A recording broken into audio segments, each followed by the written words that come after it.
Hello.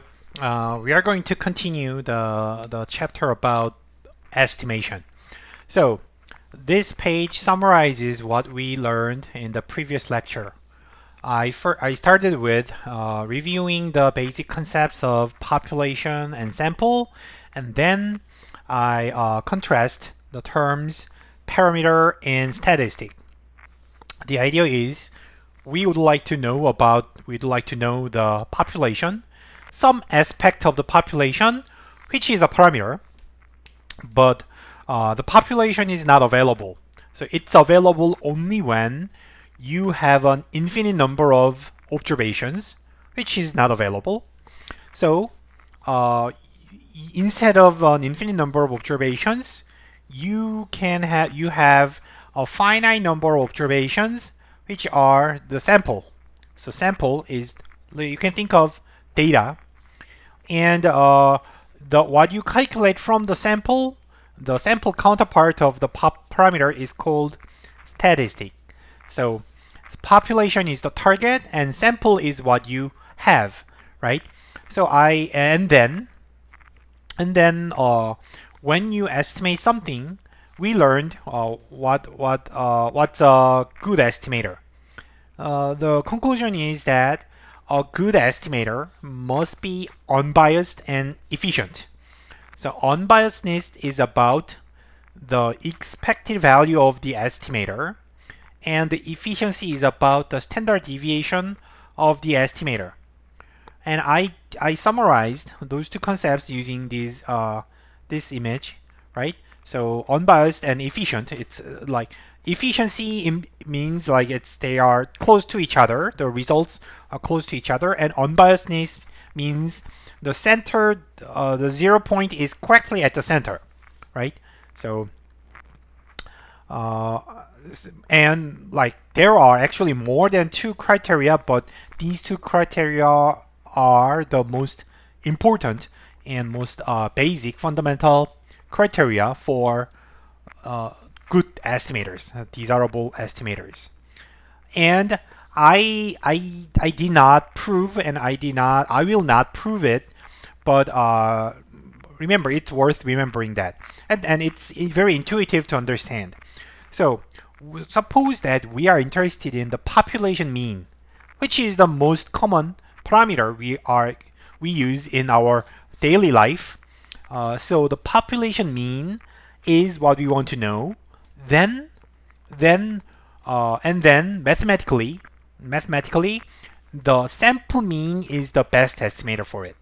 So when you estimate the population mean, then it is known that the best estimator is the average. So it justifies why we are using the average uh, in like so often. So why the average is so popular, and what and the definition of best estimator is based on those two criteria: unbiasedness and efficiency. These are what we learned in the last lecture, and I'm going to extend the estimation framework with this example. I made up this example because I actually experienced this problem. So my son is now 5 years old, and so 5 years, like 6 years ago, 6 years ago, my wife was pregnant. When my wife was pregnant, uh, the due date was February 15th. That means, so when we see a doctor, the doctor said, uh, like it means it's a kind of estimation. The doctor estimates when the baby will come. So it was the estimator was February 15th, right? Then but so it's useful. So February 15th, it'll be around February 15th. So at that time, our parents came from South Korea, and so we had to schedule. My wife is working, so have to like coordinate like a lot of things. But the the estimator is not enough, not informative enough to make some decisions, important decisions. So for example, like one important question is like until when can she work? So even if the due date is February 15th, it doesn't imply it is safe to work until February 14th, right? And also, I wondered. At that time I had to actually at that time I had to interview some candidates for our department. Then being an interviewer is an important appointment. So then I wondered if I can do it I cannot if I have to rush, then I will screw up my department. So say for example, if there is an appointment on February 10, then is it safe or not? And also my parents were supposed to come uh, like February 10th. Is it okay or not? So to answer those kind of questions, the due date estimator is useless, right? So February 15th, it's good, but then when is the best time? Like is February 10 safe or not? So it's uncertain. It cannot be. So February 15 is an estimator, which may be wrong. Then what's missing from that estimator is its accuracy. How accurate that is. If February 15 is accurate, then it will be safe to make an appointment on February 10th. But if not, then I have to have more buffer. So I wanted to have this kind of estimator. Like, for example, the baby will be born between February 5th and 25th. So do not have any schedule between those two dates, something like that. It's much more informative. Um, so this idea, again, the main idea is estimating something by 1 point. It does not deliver enough information to some cases. Here is a theoretical distinction. So earlier the unbiasedness and efficiency are about point estimator. So point estimation is an estimation method using 1 point, estimating the parameter using 1 point, one number, right? So it's simple and intuitive, and it clearly delivers what's the answer. However, the problem is it does not tell how accurate the estimator is. So earlier in the last lecture, we learned that the sample average is the best estimator for the population mean. And then in this case, it is the best point estimator. It is only 1 point, but it does not say by itself, does not say how accurate that is. To complement that problem, to solve that problem, we extend a point to an interval. So that is the interval estimation. So to answer, so when I'm curious about one parameter, instead of giving 1 point, I say an interval. I can answer with an interval. Say something like that. So what is the population mean? Then instead of saying say it's 10, if I say the parameter, I ask the estimator is 10, then it is 1 point. But instead I can say it will be between 5 and 20. Then it is an interval, so it delivers more information. In particular, it's about accuracy. So I believe that the parameter will be between 2 points. So it implies how much you have to allow a potential margin of error. So this is the framework for interval estimation. Suppose that we are estimating the parameter theta, and we use a point estimator. Suppose a point estimator is given. Point estimator should be chosen based on the criteria we learned in the previous lecture. So I will not consider the point estimator seriously. So it's a separate issue. And then based on this point estimator, how can we construct an interval? It's simple. You are going to add and subtract a margin of error.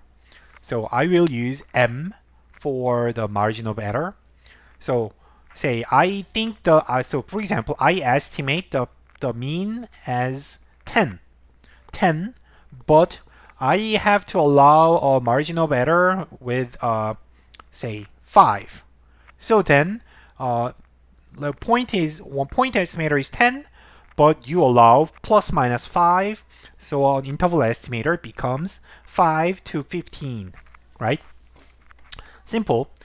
So then the lower upper confidence limit is theta hat plus m, and lower limit is theta hat minus m. So I denote the interval in this way with square bracket and comma make it an interval between these 2 points. So this interval is called confidence interval, the confidence interval. So I'm confident that the unknown parameter lies within these 2 points. So maybe that's why we call this the confidence interval. So it's confidence interval. And and then also it is easy to evaluate how accurate and how correct your interval estimator is. The confidence interval is correct if the true parameter lies within that interval, right? So one point cannot be correct. Do you remember? One point has no probability in continuous distribution, especially normal distribution has zero probability on a single point, right? Remember? So a point estimator cannot be correct because the probability at that point is 0. There is no probability that the estimator hits the true parameter. But when you make it so, when we learned continuous random variable, instead of a point, we considered interval, right? So we are doing the same thing here. We are going to extend a point estimator into an interval so that there is a positive probability for the true parameter to lie on that interval, or positive probability of correct estimation, right? The probability. So point estimator does not have any probability. It's always 0. But now interval estimator can have a probability of correct estimation, or error probability. How much is potential error? That is calculated this way. So the error probability is denoted as alpha, Greek letter alpha, and then alpha is the probability that your interval estimator is wrong. Then when is it wrong? It's wrong if theta, the true parameter, is smaller than the lower confidence limit, or if the true parameter is greater than the upper confidence limit, right? So alpha, error probability, is either the parameter is too small or too large. That's two different cases of errors. So we can calculate the probability this way. It's the other side of this probability, or like the complement of this probability is 1 minus alpha, which is called the confidence level. So it shows how confident you are. You are this much confident with your interval estimator. So this is the probability that the true parameter lies between the confidence limits. So that means your interval contains the true parameter, and so your interval estimator is correct. So this is the basic setup of interval estimation. So we are going to consider how some basic properties between confidence level, margin of errors, and what is a good interval estimator and how to derive that. So I'm going to do that in the next video.